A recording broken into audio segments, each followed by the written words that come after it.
माताराम जी, जवाई बाबू का फोन है आपके खातिर। हमारे जवाई बाबू लाओ तो। क्या नाम है तोरा? जी राधिका। राधिका।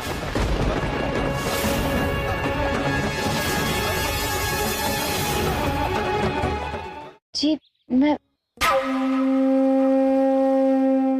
हाँ तो कहे जवाई बाबू, क्या कह रहे हैं आप? बस यही बताने के लिए फोन किया था कि मंडी का काम हो चुका है।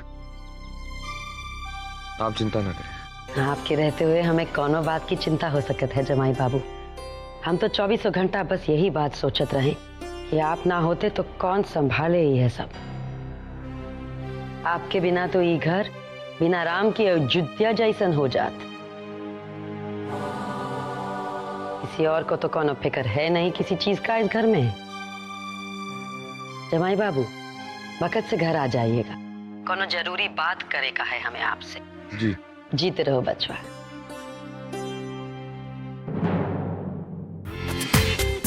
पूरा एपिसोड देखिए ZEE5 पर।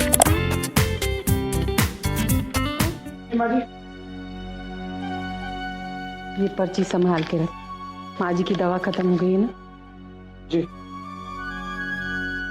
अब तो ठाकुर जी से बस यही प्रार्थना है कि जिस तरह से उनकी तबीयत ठीक कर दी, उसी तरह से उनकी याददाश्त भी वापस ला दे। माँ आप फिक्र मत करो, दादी माँ जल्दी ठीक हो जाएंगी। अरे बिरजू से कहा था मुझे और ऊन ला दे, वो सुनता ही नहीं। देव के लिए स्वेटर बना रही हूँ, सोचा था बारिश से पहले खत्म कर दूंगी, पर अब ना आंखों में ना हाथों में वो जोर रह गया है। बूढ़ी जो हो गई हूँ। दादी माँ आपसे किसने कह दिया कि आप बूढ़ी हो गई हैं? आप तो अभी तक जवान हैं। और देव के बाद अगला स्वेटर आप मेरे लिए बनाएंगी। तुझे स्वेटर चाहिए ना, मिल जाएगा, लेकिन अगले सर्दी में।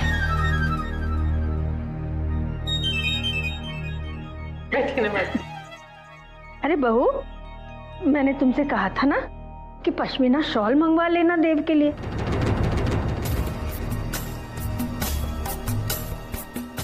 जवाब नहीं है, इसका मतलब भूल गई है ना? अरे बेटा, बूढ़ी मैं हो रही हूँ और याददाश्त तुम्हारी कम हो रही है। अच्छा ठीक है विवेक, तू ऐसा करना, शॉल वाले को घर पे ही बुला ले। मैं अपने देव के लिए खुद शॉल पसंद करूंगी। जी जी दादी माँ। भूलना मत। यहाँ बैठी रहूंगी ना तो तुम लोग से बस बातें ही करती रहूंगी और ये तो बनेगा ही नहीं। याद से बुलवा लेना उसे। अरे हाँ बहू, देव जैसे ही आए मेरे पास भेज देना। स्वेटर का नाप जो लेना है। राम जी, आप खुद ही काहे बात नहीं करत हो उस दिल्ली वाले खरीदार से? पता तो लगा ऊ का धंधे का बात चला ऊ के साथ, पर यह शरत रख ऊ का सामने, होटल का धंधा में हमरा भी हिस्सा रखने का पड़ी। जमीन का नक्शा बनाई से लेके इमारत बनाई तक सब कुछ हमार देख रेख में होई का चाहिए। अभय के अभय ई काम दामाद बाबू को सौंप दिए। पर होशियार, उका कानो कान खबर ना होई कि आंगनवाड़ी के पास का जो जमीन पर हम होटल बना की सोचत हैं, वो जमीन गरीब बच्चा के लिए आरक्षित है। कैसन बात करत हो माता राम जी, आज तक पता चलने दिया है का? हम कल ही अभय बाबू से बात करके उका ये जिम्मेदारी सौंप देंगे। उस ससुरा काशी का पंडित भी ठीक ही कहत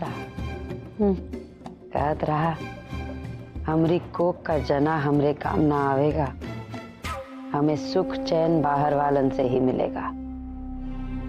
एक तू है दिन रात अपनी जान का परवाह किए बगैर हमरे पास बना रहे हैं, और एक वो है हमार दामाद बाबू जो हमार सगे बेटे से ज्यादा सगा है। 4-5 सालन में सबो ऐसा संभाल लिए कि हमें काम करने का जरूरत ही नहीं। रही बात रज्जन की, तो लापरवाह होने के साथ साथ हमारी तरह जिद्दी है, एकदम जिद्दी। सोचे थे ब्याह देंगे, बीवी सुधार देगी उका, वो बेचारी तो खुद ही हमारी जिम्मेदारी बन के बैठ गई। कौन कौन का ख्याल रखे हम। जिम भैया कहाँ रह गए थे आप? पता है माई कब से आपका इंतजार कर रही है। अरे चुटकी, हमको सब मालूम है। ये हम दूध देख रही हो, सब कुछ बता दिया कि यमराज याद किए। जा रहे हैं सीधा हिटलर का दरबार में। मुझे आपकी बहुत फिक्र हो रही है भैया। भैया माई चाहे जो भी कहे, लेकिन आप अपनी जुबान से कुछ मत कहिएगा। आप समझ रहे हैं हम आपसे क्या कह रहे हैं? अरे चुटकी, तू तो ऐसा कह रही है जैसे वो हिटलर हमको कभी कुछ बोलन देते हैं। और हमारा भेजा थोड़ी खराब है कि जल्दी भट्टी में अपना सर झोंक डालेंगे। तू फिक्र मत ही कर, हम अपना गुस्सा का कतई प्रदर्शन नहीं करेंगे, एकदम से चुपचाप रहेंगे, समझे? चलिए चलिए। संभल के भैया।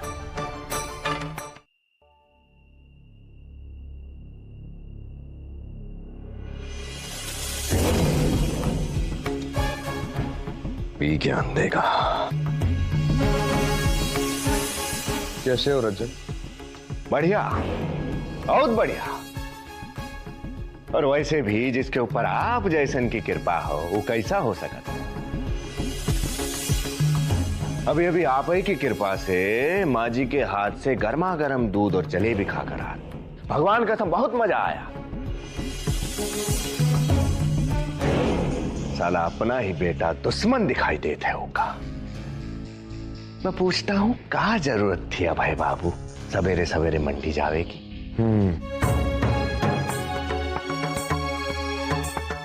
देखो रजत, अपनी गलतियों का तिकरा मुझ पर फोड़ने से अच्छा होगा कि तुम अपनी जिम्मेदारियों को समझ जाओ। पर एक बात जरूर याद रखो, वक्त उसी का साथ देता है जो उसका ख्याल रखता है।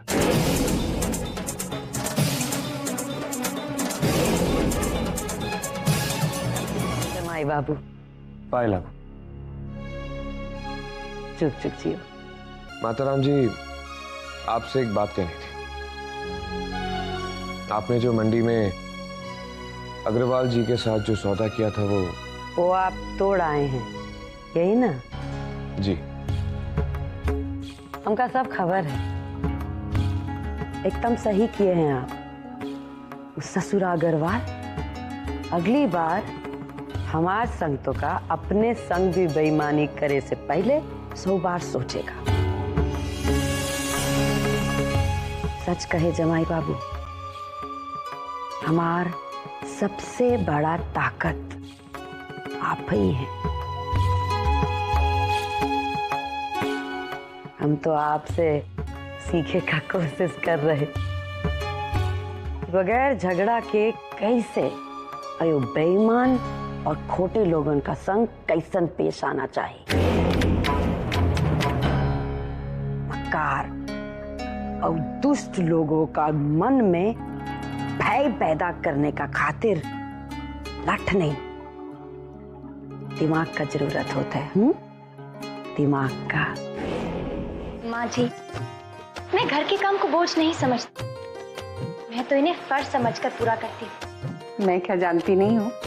अच्छा, अब आप दूध पीजिए, मैं दादी माँ को दवा देकर आती हूँ। अरे बेटा, अभी तक तुम यही एक पायल पहनी हुई हो। बेटा, किसी तरह पैसे जोड़ जोड़ कर तेरे लिए एक जोड़ी पायल लाई थी, क्यों नहीं पहन लेती वो वाला? चलो जाओ जाओ, उतारो इसे।